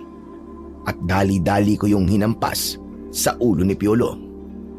Ano? Nararamdaman mo na ba ngayon ang sakit? Kulang pa yan sa ginawa niyo sa mga taong pinatay niyo. Kung akala mo ay matatapos na ang lahat pag napatay mo ako, nagkakamali ka, antingero. Dahil uubusin kayo ng pinuno namin. Hindi ko na napigilan ang sarili ko ng mga oras na yon at diretso ko nang hinataw ng kalaykay si Piolo at bumaon yun sa liig niya.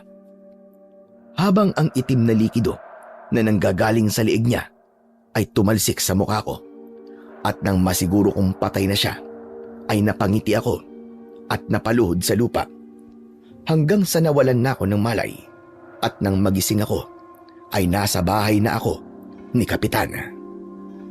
Diyos ko, salamat. Gising ka na rin sa wakas. Sili? Huwag ka munang kumilos. May bali yung buto mo sa likod. Napahilot ka na ni Kapitan, pero sa palagay ko, hindi tamang tatayo ka kagad. Tama si Celestine iyo. Magpahinga ka muna. Ano ba kasing nangyari? Bakit may dumi ka sa katawan tapos ang lansa pa? Buti na lang pala nagpasya akong umuwi. Kung hindi, baka namatay ka na doon. Si Piolo, Sele. Si Piolo, aswang siya.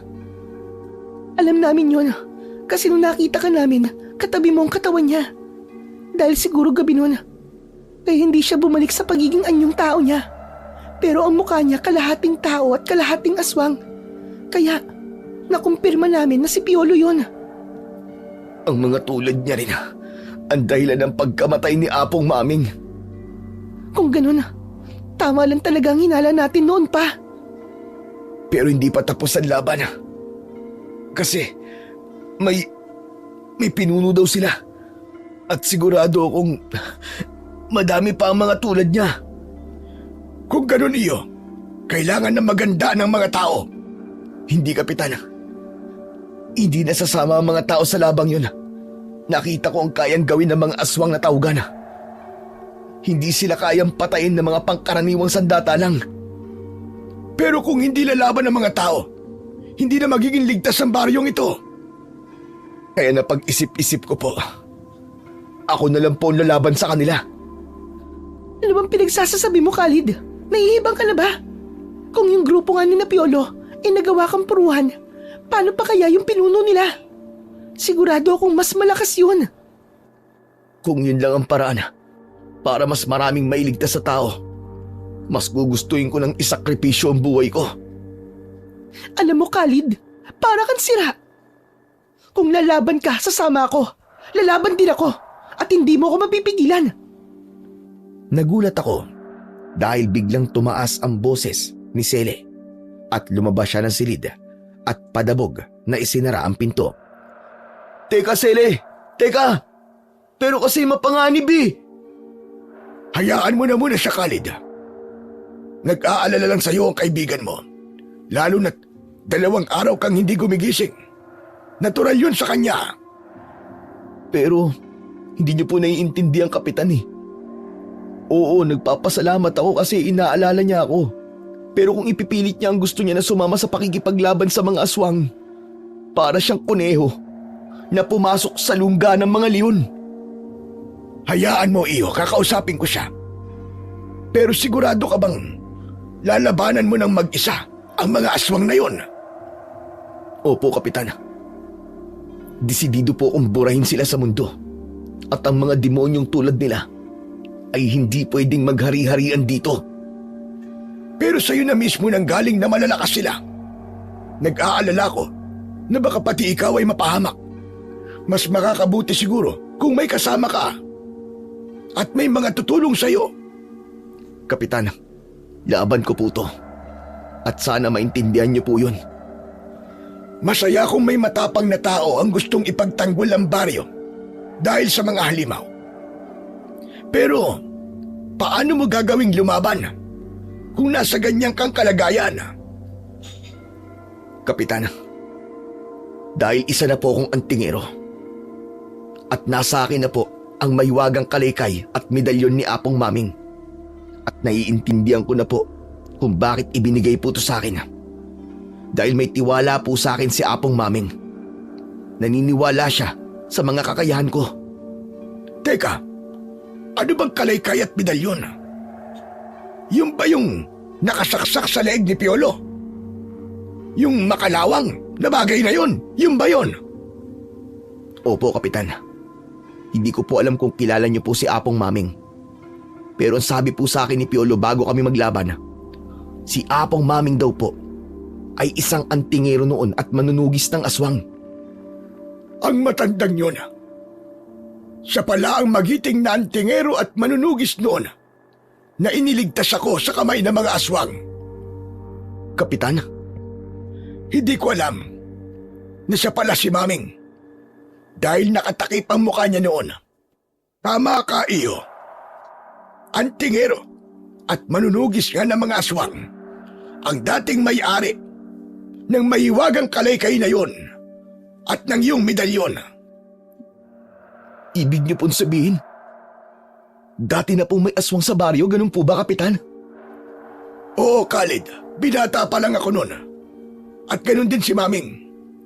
Nang biglang magsulputan ng mga aswang. Tapos nagkaroon kami ng biglang tagapagligtas. Pero hindi siya nagpakilala sa amin. At isa rin ako sa mga maswerteng taong nailigtas niya. O Diyos ko, hindi man lang ako nakapagpasalamat sa kanya. Isa siyang bayani ng baryo. Isang magiting na antingero at manunugis ng mga aswang. Natulala ako nang makita kong namumuo na naman ang luha sa mga mata ni Kapitan. Ewan ko ba kung bakit ganun na lamang kababa ang luha ko. Doon ko na napagtanto na hindi talaga istrikto si Kapitan dahil meron siyang malambot na puso na inaalala lahat ng kabutihan na ibinibigay sa kanya. Hayaan niyo po, Kapitan. Mapapasatin din po ang ustisya na kailangan natin lahat. Kung ganun, Iho, tulad ng tiwala na ibinigay namin sa dating magaling na antingero at manunugis, mananalig ako sa iyo at magtitiwala. Alam kong hindi mo bibiguin ang mga tao dito. Nasa iyo na ang kaligtasan naming lahat. Binatang antingero. Niyakap ko si Kapitana at ganun din ang ginawa niya sa akin noon. Madilim na rin ng mga oras na yon, kaya napagpasyahan ni Kapitan na magluto na. Pero bago pa man siya pumasok sa kusina, isang tanod ang sugatang pumasok sa bahay niya. Nagulat kami at agad siyang tinanong. Ayon sa kanya, ang mga nililikas daw na tao ay naharang ng mga aswang at kinuha sila. Kasama na doon ang ilang mga tao na tumutulong sa paglikas. Kasama daw doon ang kaibigan kong si Sele. Napatayo ako at biglang tumingin kay Kapitan. Alam ko ang iniisip mo, Iho. Magunos dili ka. Hindi mo sila matatalo sa padalos-dalos na desisyon. Hindi po, Kapitan. Kaibigan ko na po ang pinag-uusapan dito. Susundan ko po sila. Pero hindi mo alam kung saan sila pupunta. Matalino po si Sele, Kapitan. Kung nadakip man siya ng mga aswang, sigurado po ako na may gagawin siya para madali ko po siyang mahanap. Sasama ako sa iyo, Iho. Hindi na po, Kapitan. Tulad po ng sinabi ko, laban ko to. At ang gagawin niyo lang po ay tulungan ng mga sugatan. Magtiwala po kayo sa akin, Kapitan. Gagawin ko po ang lahat. Mailigtas lang sila. Hindi ko na hinintay na magsalita pa si Kapitan. Pinuha ko ang kalaykay ko at dinama ko rin ang aking mahiwagang medalyon at pumasok na ako sa kakawyan. At tama nga ang hinala ko na may gagawin si Sele para mahanap sila, dahil sa bawat dadaanan ko ay may mga punit na pahina ng libro at yun ang sinundan ko. Hanggang sa nakarating ako sa isang malaking kuweba at doon ay pumasok ako. Tumambad sa akin ang napakadilim na paligid. Naglakad pa ako ng kaunti at maya-maya lang ay nakarinig na ako ng mga sigawan. Sinundan ko ang ingay at doon ko nakita ang mas malaking aswang na tawgan. Mag-isip ka, Khalid. Mag-isip ka. Paano mo sila tutulungan? Napatigil ako noon sa pagkausap sa sarili ko nang bigla kong marinig na nagsalita ang malaking tawgan. Napatingin ako sa kinatatayuan niya hanggang sa bigla na lang nag-anyong tao ulit ito. Doon ko siya namukaan. Siya yung lalaki na pumasok sa akin ng sigarilyo. Ngayon, sabihin niyo sa akin, sino sa inyo ang kaibigan ng binatang pumatay sa pinakamagaling kong tauhan? Magsalita kayo! Walang nagsalita sa mga taong biyag ng mga aswang. Hanggang sa maya-maya lang ay humila siya ng isa sa mga batang naroroon at nag-umpisa ng nagsigawan ang mga tao dahil itinutok na ng aswang ang matatalim niyang kuko sa leeg ng bata. Magbibilang ako ng 10. Kapag hindi pa rin lumabas ang kaibigan ng pesting binatang yun, papatayin ko ang batang ito. 1, 2, 3. Akma na sanang tatayo si Sele ng mga oras na yon, pero naunahan ko siya. Lumabas ako sa dilim at humarap sa pinuno ng mga aswang na tawgan. Itigil mo yan! Hindi ka ba naawa sa bata? Bakit pati sila dinadamay mo?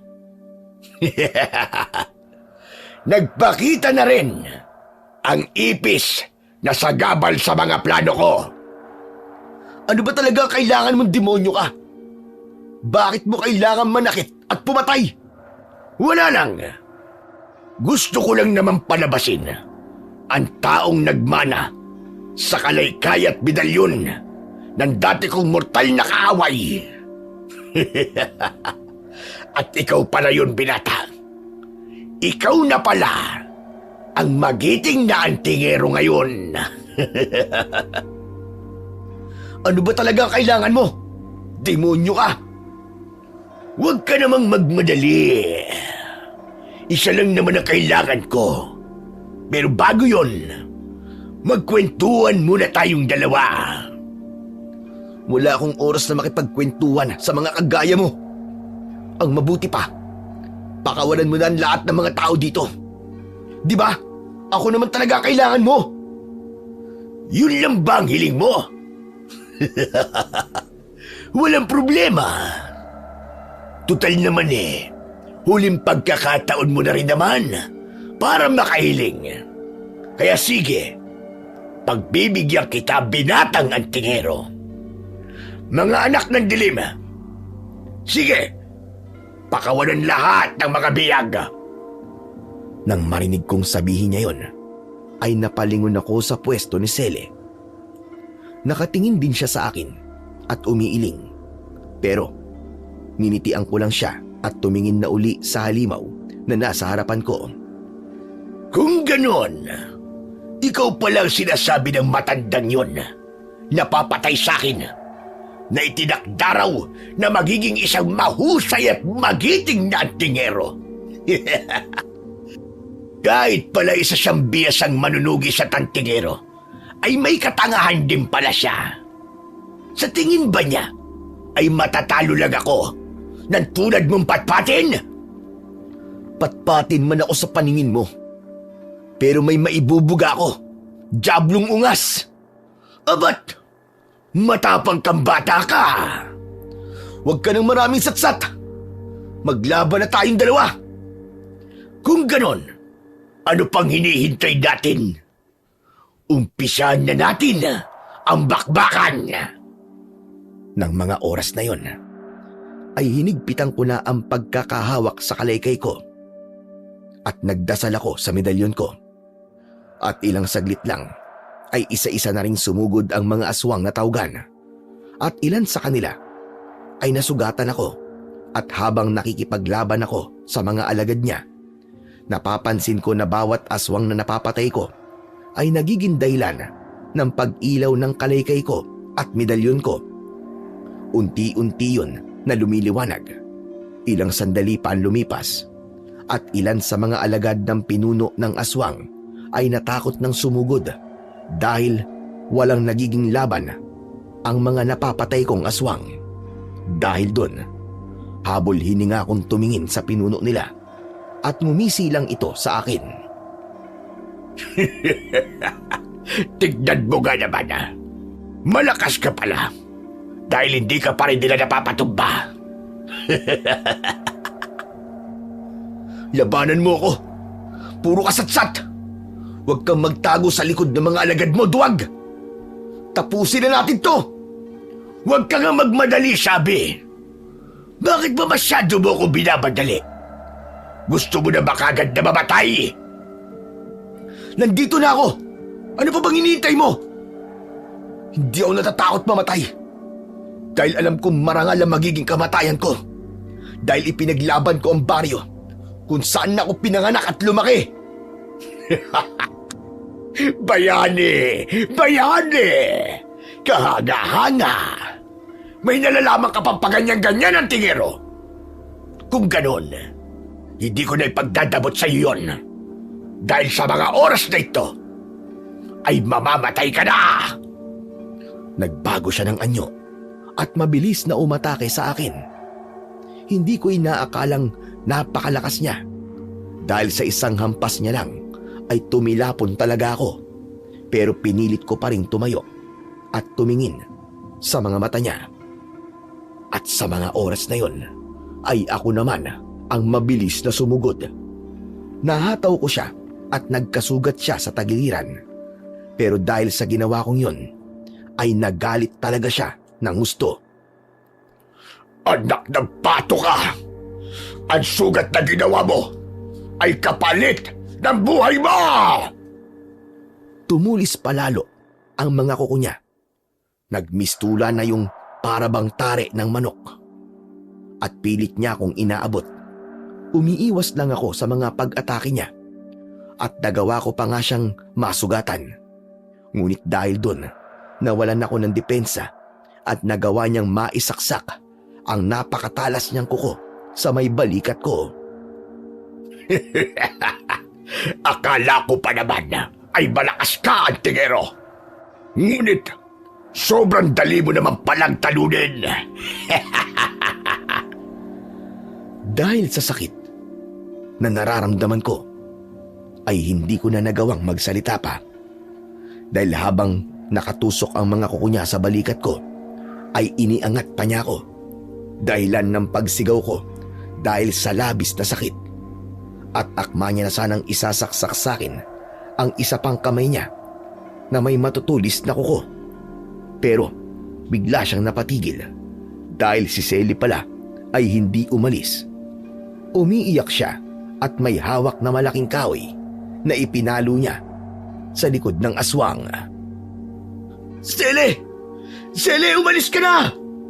Pagkasabi ko nun, nabitiwan ni Selly ang hawak niyang kahoy at hindi pa man siya nakakagalaw sa kinatatayuan niya, ay hinawakan na siya sa leeg ng aswang at malakas na ibinalibag. Napasigaw ako sa labis na pag-aalala para sa kaibigan ko. Dahil nang gumulong siya sa lupa, ay hindi na siya gumagalaw. Hindi ko alam ang gagawin ko ng mga oras na yon dahil nakaangat pa rin ako sa lupa habang nakatusok sa akin ang kuko ng aswang. Pero hindi ko alam, bigla na lamang kusang gumalaw ang mga kamay ko. Nag-init din ang buong katawan ko, kasabay ng pagliwanag ng medalyon. Bigla kong naihampas ng malakas sa aswang ang kalaykay ko at tumama yun sa kanyang sintido. 2 beses ko yung ginawa at pinagdiinan ko talaga hanggang sa pareho na kaming tumumba sa lupa. Tumayo ako sa harap ng aswang. Saka ko isinaksak ang kalaykay sa kanyang dibdib at pinagdiinan ko pa yun ng gusto. Hinugot ko ang kalaykay at sa isang malakas na buwelo ay ipinalo ko yun ng ubod lakas sa kanyang bungo. Pagkatapos nun, unti-unting bumagal ang paghinga ng aswang. Hanggang maya-maya pa ay hindi na ito gumagalaw. Saktan mo na ako. Bugbugin mo ko, tatanggapin ko. Pero wag na wag mong ipapakita sa akin ang pananakit mo kay Selly. Dahil hindi ko matatanggap yun. Tumayo ako pagkatapos kong sabihin yon at nakita kong bigla na lamang nawala ang mga alagad ng pinunong aswang na tawgan. Nakita ko rin kung paanong mangisay ang aswang na yon hanggang sa tuluyan na itong nalagutan ng hininga. At kahit nahihirapan, ay pilit akong lumapit sa nakatumbang si Selly. Nang hawakan ko siya, ay unti-unti siyang nagkamalay. At hanggang sa ako naman ang nawalan ng malay. At nagising na lang ako sa bahay ni Kapitan. Nakabenda ang buong katawan at uupo sana ako nang bigla akong yakapin ni Selly habang siya ay umiiyak. Oh, ano yan? Ano nangyari sa'yo? Baliw ka! Alam mo ba yun? Masyado mo akong pinag-alala eh. Bakit mo ginawa yun? Ang alin ba? Paalin-alin ka pa dyan. Dahil sa ginawa mo, munti ka na maging kwento. Ewan ko sa'yo. Pero tapos naman na, di ba? Maayos na ang lahat. Balik na tayo sa dati. Wala nang mga aswang. Wala na nga sila. Pero muntik ka na rin mawala. Paano ako pag nangyari yon? Sige nga. Buhay pa naman ako eh. Salamat sa Diyos at sa'yo rin. Dahil sa'yo, lumaban ako. Tama na muna yan. Pasensya na at aabalain ko muna kayong dalawa. Gusto kong magpasalamat sa iyo, Iyo. Dahil hindi mo kami binigo. Malaya na ang baryo. At dahil doon, nandito ang buong baryo para magpasalamat silang lahat sa iyo.